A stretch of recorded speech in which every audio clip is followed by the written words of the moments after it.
you find yourself looking through a bunch of resumes, interviewing a bunch of people, made a hiring decision, and then from then on nothing moved forward, no business ever came in, or the person who you interviewed and the person who you hired was completely different. You see, some of the mistakes that we often see sales managers make is they tend to hire salespeople using the wrong criteria. They end up hiring people based on how nice they are, how positive they are, how high energy they are, right? Whether they're able to build rapport with them or not.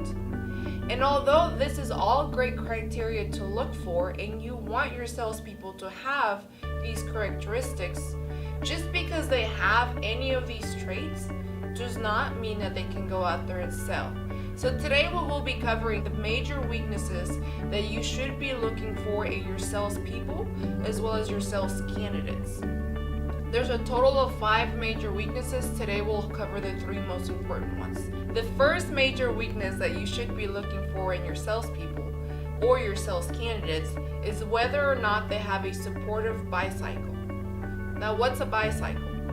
A buy cycle basically says the way that you buy has a 100% correlation to the way that you'll sell and the behavior that you'll accept from your prospects. The second major sales weakness that you should be looking for in your salespeople, your sales candidates, is a high need for approval. Now, people with a high need for approval, they're great at building rapport. People love them. They're very nice.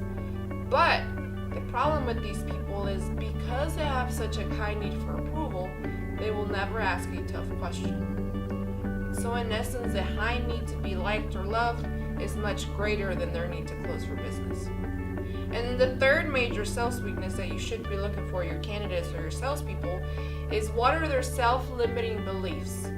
Now, some of the things that we tell ourselves, they either sabotage or they support our success. It's a matter of figuring out, can those self-limiting beliefs be fixed, or will they do more damage than good on a sales call? So when you're interviewing sales candidates, you should be looking for these 5 major sales weaknesses so that you don't end up making the same mistake over and over again, hiring the same people based on the same criteria.